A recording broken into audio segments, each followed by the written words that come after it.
Hello friends, कैसे हैं आप सब। आप सभी का आपके अपनी YouTube channel sociology with Sangeeta में मैं संगीता स्वागत करती हूं। और इस चैनल के माध्यम से हम लोग सोशियोलॉजी के कम्पिटिटिव एग्जाम के प्रिपरेशन करते हैं, जिसके अंतर्गत आपको यूट्यूब पे डेली 2 क्लासेस मिलती हैं, जिसमें कि मॉर्निंग के 8 बजे की क्लास में हम लोग कवर कर रहे हैं झारखंड माध्यमिक आचार्य के सोशियोलॉजी के सिलेबस को, और रात के 8 बजे कवर कर रहे हैं बीपीएससी टीआरई 4.0 के सोशियोलॉजी के सिलेबस को। बीपीएससी के क्लास के अंतर्गत आप लोगों को एनसीईआरटी सीरीज करवाया जा रहा है, और झारखंड माध्यमिक आचार्य के अंतर्गत आप लोगों को यूनिट वाइज आप लोगों का जो सिलेबस में दिया गया है उसके अकॉर्डिंग क्लास हो रहा है, जिसके अंतर्गत हम लोग का यूनिट 10 तक कवर हो चुका था। 10 तक हम लोग लास्ट जो क्लास था उसमें हम लोगों ने ग्राम्स्की के बारे में देखा, तो उनकी थ्योरी को नवमार्क्सवाद के बारे में देखा था। आज का जो हमारा क्लास है इसमें हम लोग देखेंगे हमारा यूनिट नंबर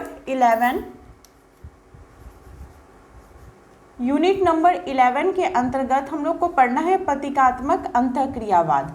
क्या पढ़ना है? प्रतीकात्मक अंतःक्रियावाद।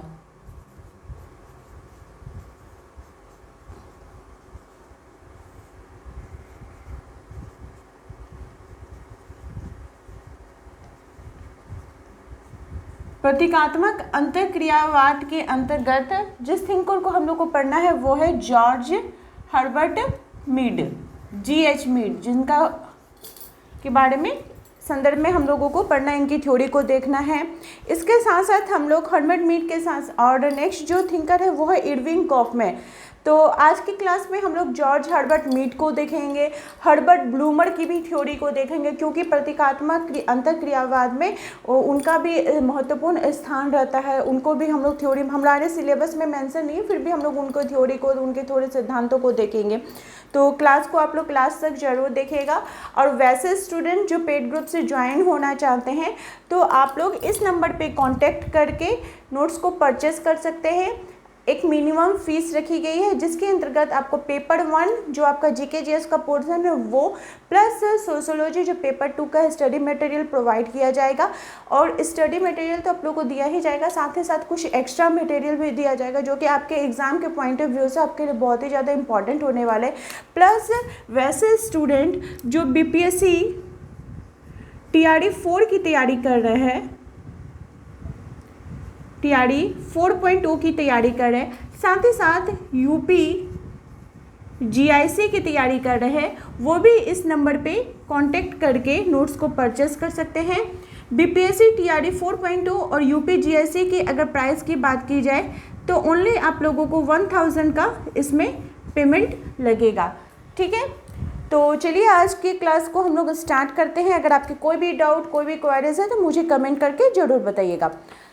तो देखिए, सबसे पहले हम लोग समझते हैं क्या कि प्रतीकात्मक अंतःक्रियावाद है क्या। पहले नाम से ही समझने का प्रयास करते हैं कि नाम क्या बोल रहा है। प्रतीक यानी सिंबल, अंतःक्रिया करना यानी इंटरेक्शन करना, यानी सिंबॉलिक इंटरेक्शन। हम जो समाज के अंतर्गत एक प्रतीक के रूप में समाज के अंतर्गत जो अभिक्रिया करते हैं उसी को बोला जाता है प्रतीकात्मक अंतःक्रियावाद। हम लोग इसको नोट्स के माध्यम से, थ्योरीज के माध्यम से समझने का प्रयास करते हैं। तो जिनके पास नोट्स अवेलेबल हैं वो लोग अपना नोट्स निकाल लीजिए, और अदर स्टूडेंट जो है उन मेरे बात को सुनिए आप लोग ध्यान से।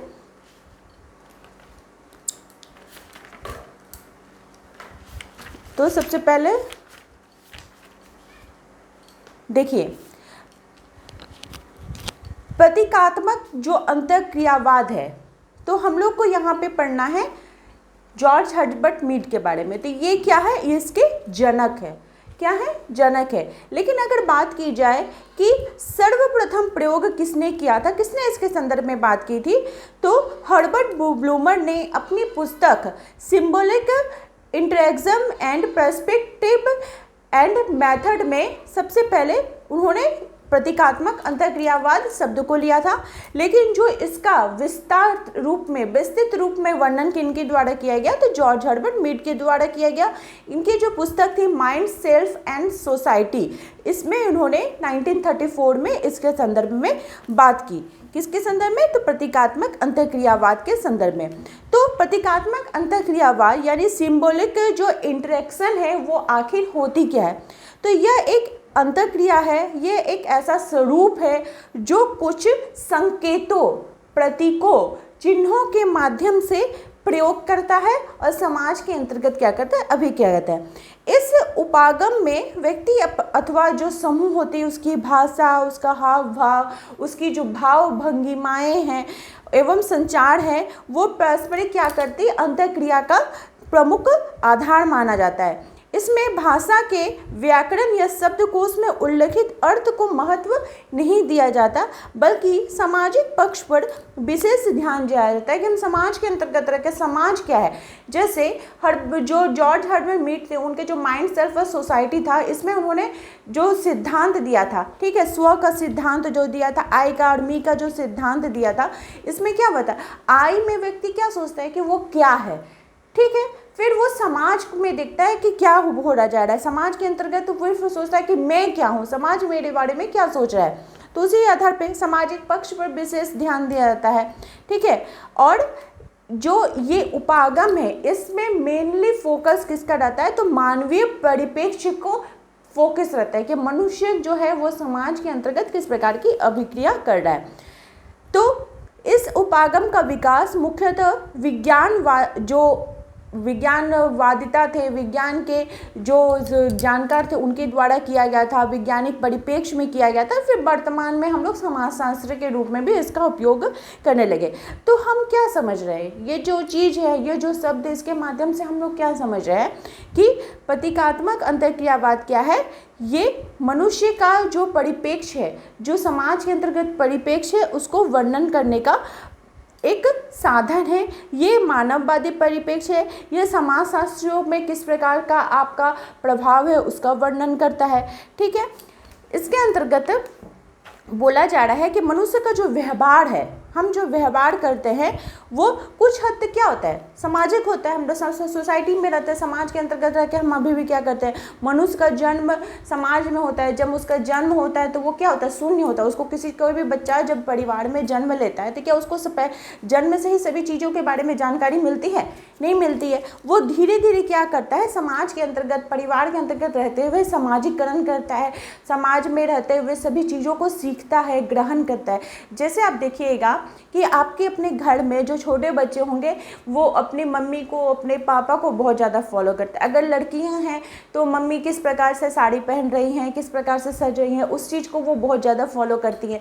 अगर लड़के हैं तो वो अपने पापा को फॉलो करते हैं, पापा कैसे सेविंग कर रहे हैं, ठीक है, ये सभी चीज़ों को वो फॉलो करते हैं। उन सभी चीज़ों को, वो सभी प्रतीकों को, वो सभी भाव भंगिमाओं को बहुत ज़्यादा फॉलो किया जाता है, ठीक है। इसको सिंबॉलिक इंटरेक्शन बोला जाता है, ठीक है। ये कैसी है, तो ये अनुकरण का एक सिद्धांत है, समाजीकरण का सिद्धांत है, और ये उदारवादी सोच के अंतर्गत आता है। ये मनुष्य के व्यवहारों को कि कैसे हम प्रतीकों के माध्यम से समझ सकते हैं, इसमें ये प्रमुख है, ठीक है। लोग अंतःक्रिया के द्वारा स्व का विकास करते हैं। जो हम हैं, जो मैं है, मैं से स्व का विकास इनके अंतर्गत किया जाता है। तो मीड क्या करते हैं, दूसरों से बात करते हैं और बोलते हैं कि देखा देखी करके अनुकरण का विकास किया जाता है। जैसे कि मैंने आपको बच्चे का उदाहरण देके बताया कि जो परिवार के अंतर्गत बच्चे रहते हैं वो अपने मम्मी का, अपने फादर का वो सीखते हैं, ठीक है। उसके सीखने के बाद उसका अनुकरण करते हैं। तो इन्होंने आत्म विकास के, जॉर्ज हर्बर्ट मीड जो थे वो आत्म विकास के 2 स्तर बताए थे। कितने स्तर बताए थे, तो आत्म विकास के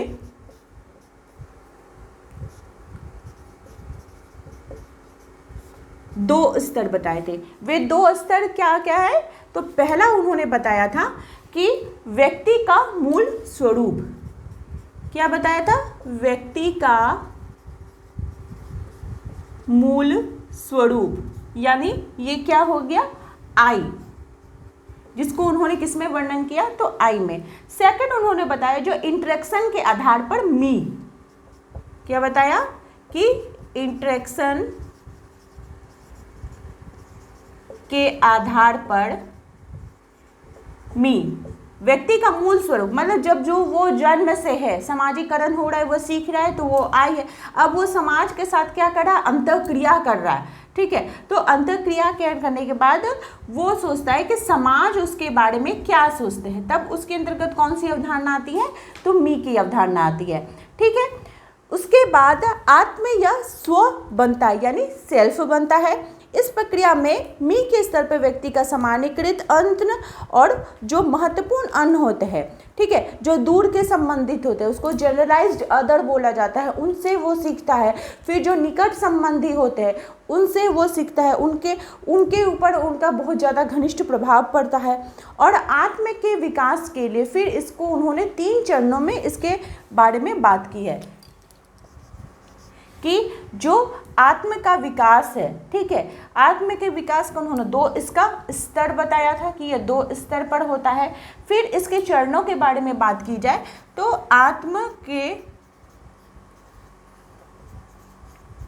विकास के कितने चरण बताए हैं, विकास के चरण तो 3 चरण बताए हैं। वो कौन कौन से चरण हो जाएंगे, पहला है अनुकरणात्मक चरण, अनुकरण करके सीखता है, अनुकरणात्मक